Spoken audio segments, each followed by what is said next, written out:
आज जीके का एक पार्ट कुतुबुद्दीन मुबारक शाह खिलजी के बारे में जानेंगे। कुतुबुद्दीन मुबारक शाह खिलजी। अलाउद्दीन खिलजी के 4 पुत्र थे, 4 संतान थे, और 4 संतान में उनके संतान का नाम, एक का नाम खिज्र खां था। एक का नाम क्या था? खिज्र खां। और दूसरे संतान का नाम खिज्र खां, और दूसरे संतान का नाम सादी खां था। दूसरे संतान का क्या नाम था? सादी खां। दूसरे संतान का क्या नाम था? सादी खां। और तीसरे संतान में आते हैं कुतुबुद्दीन मुबारक शाह खिलजी। कौन आते हैं? तीसरे संतान में कौन आते हैं आपका? कुतुबुद्दीन मुबारक शाह खिलजी। कुतुबुद्दीन मुबारक शाह खिलजी के बाद चौथा संतान, इसके सबसे छोटे संतान शिहाबुद्दीन उमर आते हैं।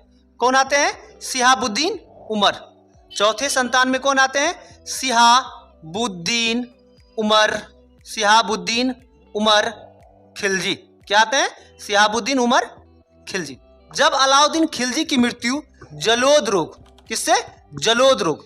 जब अलाउद्दीन खिलजी की मृत्यु जलोद रोग से हो गई थी तो खिलजी वंश पर मलिक काफूर का प्रभाव ज्यादा पड़ने लगा था, यानी हस्तक्षेप ज्यादा करने लगे थे। कौन? मलिक काफूर। कौन करने लगे थे?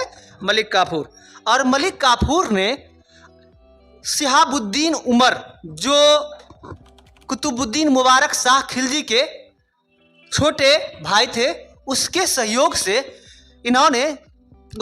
से मलिक काफूर ने क्या किया कि कुतुबुद्दीन मुबारक शाह खिलजी को जेल में कैद करवा दिया। क्या चीज करवा दिया? जेल में कैद करवा दिया। जेल में कैद करवा दिया था। जेल में क्या करवा दिया? आपका कैद करवा दिया। और कैद करवाने के बाद जो है मलिक काफूर ने शिहाबुद्दीन को खिलजी वंश के गद्दी पर बैठाया, जो कि एक कठपुतली शासक था। जो कि क्या था? एक कठपुतली शासक था। और बैठाने के बाद देखते हैं क्या कि इसका प्रभाव, शिहाबुद्दीन का प्रभाव जो है कम, और मलिक काफूर का प्रभाव खिलजी वंश पे ज़्यादा पड़ने लगा।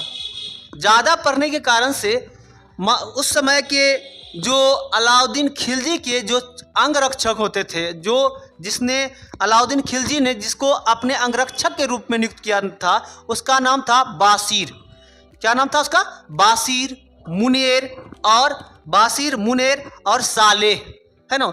इन्होंने देखा कि मलिक काफूर का प्रभाव जो है, मलिक काफूर का जो प्रभाव है वह दिल्ली सल्तनत पे ज़्यादा पड़ने लगा, और शिहाबुद्दीन चुपचाप उसका सहयोग कर रहा था एक कठपुतली शासक के रूप में। तो बासिर जो थे, बासिर ने सोचा अगर मलिक काफूर को ना रोका जाए तो इसका प्रभाव दिल्ली सल्तनत पे पूरा पड़ जाएगा। एक दिमाग लगाया गया। सबसे पहला दिमाग क्या था? कि मलिक काफूर को मार दिया जाए। मलिक काफूर को क्या किया जाए? मार दिया जाए। अब मलिक काफूर को मारने के लिए एक प्लान तैयार किया गया कि भाई मलिक काफूर को मारे कैसे? मलिक काफूर को मारे कैसे? माना जाता है अलाउद्दीन खिलजी के समय ही, किसके समय में? अलाउद्दीन खिलजी के समय ही जो है इन तीनों अंगरक्षकों को, है ना, बिना हथियार के किसी भी शयन कक्ष में जाने की अनुमति थी। बिना हथियार के किसी के भी शयन कक्ष में ये जा सकते थे। ये अलाउद्दीन खिलजी के समय में इनको ये मतलब शक्ति मिली थी, है ना। तो जा करके क्या हो, एक दिन की बात है ना, इन्हें ये प्लान तैयार कर ही रहे थे कि भाई मलिक काफूर को क्या करना है? मारना है। और इन्होंने जब मलिक काफूर अपने शयन कक्ष में आराम या विश्राम कर रहे थे, इन्होंने जा करके सालेह, मुनीर और बासिर ने मलिक काफूर की हत्या कर दी। और मलिक काफूर की हत्या करने के साथ साथ उन्होंने कुतुबुद्दीन मुबारक शाह खिलजी को क्या किया?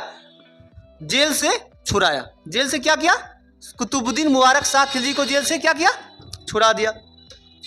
जैसे ही कुतुबुद्दीन मुबारक शाह खिलजी जेल से छूटते हैं, छूटने के बाद सबसे पहले इनको कैद कराने में जो इसके छोटे भाई शिहाबुद्दीन उमर का हाथ था, है ना, उसके पास जाते हैं। और उसके पास जा करके बोलते हैं, है ना, उसके पास जा करके उसको कैद कर उसकी आंख को क्या करते हैं? फोड़ देते हैं। और उसको क्या कर देते हैं? अंधा बना देते हैं। और अंधा बनाकर उसको जेल में डालकर खुद दिल्ली सल्तनत की गद्दी पे विराजमान होते हैं। दिल्ली की गद्दी इन्हें 1316 ईस्वी में मिली। कितने ईस्वी में? 1316 ईस्वी में इसको दिल्ली की गद्दी प्राप्त हुई। और गद्दी प्राप्त करने के बाद सबसे पहला जो काम किया था ये कौन? आपका कुतुबुद्दीन मुबारक शाह खिलजी की बात कर रहे हैं, है ना। गद्दी प्राप्त करने के बाद अपने छोटे भाई शिहाबुद्दीन उमर को जेल में बंद करने के बाद इन्होंने सबसे पहले जब गद्दी प्राप्त की तो इन्होंने अलाउद्दीन खिलजी के समय, किसके समय? अलाउद्दीन खिलजी जो इसके पिता थे, उसके समय जो खलीफा को मान्यता दी गई थी उसको मान्यता देने से इनकार दिया। बोला क्या भाई हम खलीफा को नहीं मानेंगे, खलीफा पद को क्या किया जाएगा? नहीं माना जाएगा। उसके साथ साथ इसका पकड़ जनता में ज्यादा हो, जनता में प्रभाव इसका क्या करे? ज्यादा रहे। तो सबसे पहले जो इनके पिताजी जो गलती किए थे अलाउद्दीन खिलजी, उन गलतियों को इन्होंने क्या किया? सुधारने का काम किया। सुधारने का काम क्या किया कि जितने भी भारी भरकम टैक्स थे इन्होंने क्या किए? सारे टैक्स को क्या कर दिए? माफ कर दिए। सारे टैक्स को क्या किए? माफ कर दिए। कौन? कुतुबुद्दीन मुबारक शाह खिलजी की बात कर रहे हैं। उसके साथ साथ कठोर दंड जो अलाउद्दीन खिलजी ने लगाया था, कठोर दंड अपने विरोधियों को काउंटर करने के लिए सबसे पहले क्या किए? कठोर दंड जो है, जितने भी कठोर दंड थे कुतुबुद्दीन मुबारक शाह खिलजी जो है सारे कठोर दंड को क्या किए? समाप्त कर दिए। समाप्त करने के साथ साथ अलाउद्दीन खिलजी के समय याद कीजिए, जब हम अलाउद्दीन खिलजी आपको बताए थे जितने भी अनुदान में दी गई भूमि थी, अनुदान सबको क्या किया था? सरकारी भूमि में कन्वर्ट कर दिया था। सरकारी भूमि में खालसा भूमि में कन्वर्ट कर दिया था, है ना। सरकारी भूमि में क्या किया था? कन्वर्ट कर दिया था। ये सारे अनुदान में जो सरकारी भूमि थी उसको जिससे ये अनुदान सरकारी भूमि जो थे सारे सरकारी भूमि को इन्होंने क्या किया? सबको लौटा दिया। जितने भी सरकारी भूमि थे सारे के सारे कुतुबुद्दीन मुबारक शाह खिलजी क्या करते हैं? लौटा देते हैं। लौटाने के बाद जब इसको देखिएगा, इसका मेन कारण क्या था कि ये इसका जनता में के बीच में क्या हो? पकड़ हो। क्या हो? पकड़ हो। जितना भी अनुदान सरकारी भूमि को वापस कर दिया। साथ साथ इन्होंने सबसे पहला जो सपना देखा, कौन? कुतुबुद्दीन मुबारक शाह खिलजी। याद कीजिए जब अलाउद्दीन खिलजी के बारे में हम बताए हैं आपको, उस वक्त बोले थे कि अलाउद्दीन खिलजी जब देवगिरी के राजा रामचंद्र देव यादव पे अटैक किए थे, है ना, तो रामचंद्र देव यादव से जीती गई जो उससे युद्ध में जो क्षेत्र रामचंद्र देव यादव से जीते, जिसमें रामचंद्र यादव की पराजय हुई थी, तो उसमें अलाउद्दीन खिलजी ने उसके कहने का मतलब बोल सकते हैं आप, जो डटकर सामना किए थे। कौन? रामचंद्र देव यादव, है ना। डटकर जो सामना किए थे रामचंद्र देव यादव, उससे प्रभावित होकर के सारी जागीरें उसको लौटा दी थी देवगिरी को, रामचंद्र देव यादव को जीतने के बावजूद भी। तो इन्होंने सबसे पहले क्या किया? जो इसके पिता द्वारा लौटाया गया भूमि था, है ना, ये सोचा कि क्योंकि अलाउद्दीन खिलजी तो मर चुके हैं, अब उसके बाद आते हैं रामचंद्र देव यादव के पुत्र। कौन? रामचंद्र देव यादव के पुत्र नाम था उसका। रामचंद्र देव यादव के पुत्र जो थे, रामचंद्र देव यादव के जो पुत्र थे कौन थे? हरपाल देव। हरपाल देव पे क्या करते हैं? कुतुबुद्दीन मुबारक शाह खिलजी अटैक कर देते हैं। किस पे? हरपाल देव पर। किस पे? हरपाल देव पे। बोलते हैं कि भाई जो मेरा पिताजी, उसके बाद कारण अटैक करने का एक कारण ये भी था, अलाउद्दीन खिलजी की जब मृत्यु होती है तो अब इन्होंने टैक्स देना बंद कर दिया था। कौन? हरपाल देव, है ना। ये यादव वंश से थे। रामचंद्र देव यादव भी क्या थे? यादव वंश से थे। यादव वंश से थे। जब टैक्स देना बंद कर देते हैं तो ये कौन पहुंचते भाई साहब? कुतुबुद्दीन मुबारक शाह खिलजी पहुंचते हैं और बोलते हैं कि भाई तुम या तो टैक्स दो या तो तुम हमसे युद्ध करो। उसके बाद जो है हरपाल देव की क्या होती है? हार होती है। इस युद्ध में जब कुतुबुद्दीन मुबारक शाह खिलजी हरपाल देव पे अटैक करते हैं देवगिरी में, तो हरपाल देव की क्या होती है? हार हो जाती है। माना जाता है कि जब हरपाल देव की हार होती है, इन्होंने जो है ना महाशय जो है कुतुबुद्दीन मुबारक शाह खिलजी, उनका स्किन का जो चाम होता है वो खिंचवा लिया था। सोचिए कितना क्रूर था, कितना क्रूर हो गया था। स्किन का जो चमड़ा होता है ना, मांस चमड़ा, उसको खिंचवा लिया था, पूरा उतरवा लिया था, है ना, कसाई से। बताइए कितने क्रूर थे, है ना। उसके बाद जो है ना, देवगिरी के बाद गुजरात में भी उस समय एक विद्रोह चल रहा था, और विद्रोह को क्या किया था, आपको कुतुबुद्दीन मुबारक शाह खिलजी जो है विद्रोह को दबाया था। इसके समय में अगर देखिएगा मात्र 2 चीज का वर्णन मिलता है जो कि इसके समय फेमस रहा है आपका, एक देवगिरी पे अटैक, दूसरा गुजरात में विद्रोह, और इससे ज्यादा कहीं आपको चर्चा नहीं मिलेगा। जैसे ये गुजरात विद्रोह को दबाता है, और गुजरात विद्रोह को दबाने के साथ साथ जैसी देवगिरी पे ये विजय हासिल करता है, इसका दिमाग जो है पूरा एकदम भुतिया गया कि अब तो हम जो है ना पूरा जग जीत लिए हैं, पूरा जग जीत लिए हैं। इन्होंने महाशय ने ये सब सोचने लगा। एकदम खुशी में जब देवगिरी पे विजय होती है, खुशी में दारू तारी शराब एकदम पूरा भयंकर चलने लगा भाई, दारू एकदम पार्टी। उसके बाद जब पार्टी चलने लगा, जिसको क्या होता है, कोई भी चीज का लत क्या होता है, खराब होता है, ठीक है, कोई भी चीज का लत क्या होता है, खराब होता है। दारू का लत लग गया इसको, क्या इसको, किसको, कुतुबुद्दीन मुबारक शाह खिलजी को किसका लत लग गया, दारू का। दारू के साथ साथ जो दारू पिएगा तो स्त्री से लत लगवे करेगा, है ना, स्त्री से लत क्या करेगा, लगेगा ही लगेगा। और इनका लत जो है दारू, शराब और स्त्रियों से ज्यादा ये दारू शराब और स्त्रियों की ज्यादा क्या हो गए, आदि हो गए। और दारू पीने के चक्कर में इसका मानसिक संतुलन क्या होता, बिगड़ गया। मानसिक संतुलन क्या हुआ, बिगड़ गया। गजबे जितने भी दारूबाज हैं, जब दारू पीते हैं तो ऐसे आए बाएं टैं टैं करते रहते हैं, वो तखनी शहंशाह होता है। वही हाल इनका, शहंशाह तो थे ही, और जब दारू पीने का लत लगा और स्त्रियों का जब लत लग गया, है ना, तब इसका मानसिक तो संतुलन क्या होता है, और बिगड़ जाता है। बिगड़ने के साथ साथ कभी कभी ये दरबार में जो है, कभी कभी इसको देखिएगा दरबार में, तो दारू पीने के, दारू के लत में इतना गुमसीन, इतना दारू का लत लग चुका था कि कभी कभी दरबार में महिलाओं का वस्त्र, साड़ी, है ना, पेटीकोट, सब महिलाओं का जो वस्त्र होता है, गहना, है ना, जो भी चीज है, सब चीज लगा के चलाते थे। कि दारू के चक्कर में, दारू में इसको पता ही नहीं चलता था कि हम क्या पहन के आए हैं, पता ही नहीं चलता था कि क्या हम पहन के आए हैं।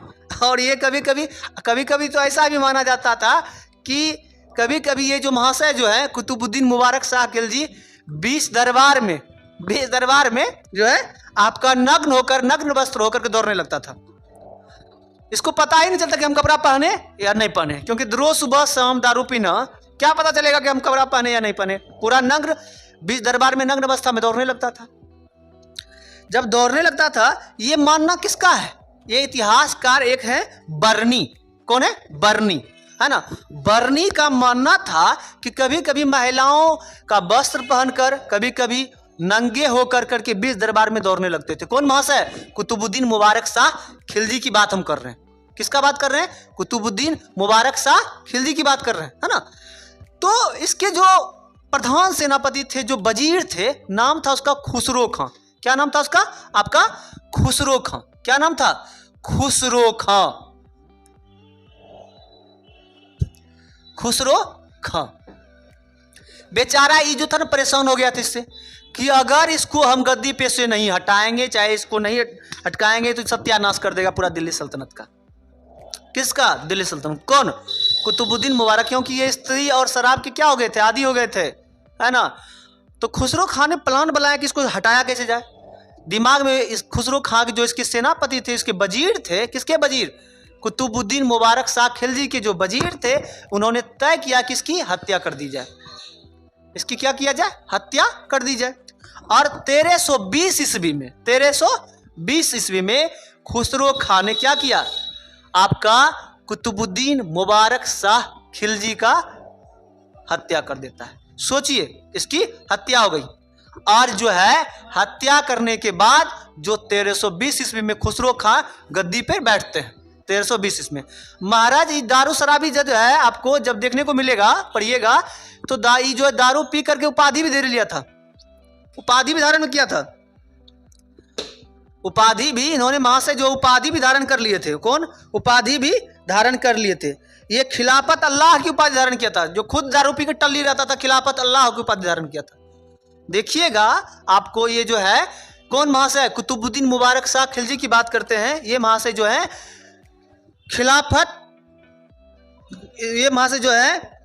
खिलाफत अल्लाह की उपाधि धारण किया था और अल इमाम की उपाधि धारण किया था। अल इमाम के साथ साथ उल इमाम की उपाधि धारण किया था। किसका? अल इमाम, उल इमाम और खिलाफत अल्लाह की उपाधि क्या किया था ये महाशय? कौन? कुतुबुद्दीन मुबारक शाह खिलजी धारण किया था, है ना। और इसकी हत्या 1320 ईस्वी में खुसरो खां ने कर दी, जो खुद अपने आप को पैगंबर का सेनापति कहते थे। अपने आप को क्या कहते थे? पैगंबर का सेनापति। पैगंबर का सेनापति खुद कहते थे। इसमें दो क्वेश्चन आते हैं। इसमें आपको दो तरह का क्वेश्चन आएंगे। पहला क्वेश्चन कि कौन अपने सेनापति को पैगंबर का सेनापति कहता था, तो इसमें अगर आएगा ये क्वेश्चन अगर आता है तो आप इसमें मारिएगा अलाउद्दीन खिलजी। क्या? अलाउद्दीन खिलजी। किसको? कौन से क्वेश्चन में कि कौन अपनी सेना को पैगंबर का सेनापति कहता था? ये अलाउद्दीन खिलजी। अगर वही क्वेश्चन पूछे, है ना, आपसे कौन खुद को पैगंबर का सेनापति कहता था, अगर पूछे कि अपने सेना को कौन पैगंबर का सेनापति कहता था तो आप मारिएगा अलाउद्दीन खिलजी। लेकिन कौन खुद को पैगंबर का सेनापति कहता था, खुद को बोलता था खुसरो खां। कौन कहते थे? खुसरो खां। समझ गए? तो बताइए दोस्तों, अभी जो मैंने आपको सुनाया है उसका कुछ ऑब्जेक्टिव क्वेश्चन मैं आपसे करने जा रहा हूं, जिसका जवाब आप कमेंट बॉक्स में इस तरह से देंगे, है ना। जो जानते हैं आप इसका जवाब कमेंट बॉक्स में देंगे। सबसे पहली बात, अलाउद्दीन खिलजी के कितने संतान थे? पहला क्वेश्चन आपका ये रहा। दूसरा क्वेश्चन, अलाउद्दीन खिलजी के कितने संतान थे? ये कुतुबुद्दीन मुबारक शाह खिलजी। दूसरा क्वेश्चन, इसका शासनकाल कब से कब तक रहा? तीसरा क्वेश्चन, इसका शासनकाल कब से कब तक रहा? ये तीसरा क्वेश्चन है आपका। चौथा क्वेश्चन आपका है कि इसके सेनापति या वजीर का नाम क्या था? ये आपका पांचवा क्वेश्चन हो गया। इसके सेनापति या वजीर का नाम क्या था? ये पांचवा क्वेश्चन। इन्होंने पहला आक्रमण कहाँ किया? ये आपका क्वेश्चन है। पहला अटैक कहाँ किया था? किनका मानना था? अगला क्वेश्चन है, किनका मानना था कि यह जो है कभी कभी स्त्रियों का वस्त्र पहन करके और कभी कभी बीच दरबार में नग्न होकर दौड़ने लगा था? ये आपका अगला एक क्वेश्चन है। एक और क्वेश्चन है आपका कि शिहाबुद्दीन उमर इसके कौन थे? ये क्वेश्चन है आपका। इनके पिता का क्या नाम था? ये क्वेश्चन है आपका, है ना। कुतुबुद्दीन मुबारक शाह खिलजी के पिता का क्या नाम था, है ना। इनके कुतुबुद्दीन मुबारक शाह खिलजी के भाई का क्या नाम था, है ना। और यही क्वेश्चन है। Thank you. और अगर वीडियो आपको अच्छी लगे तो लाइक और सब्सक्राइब जरूर करें। धन्यवाद।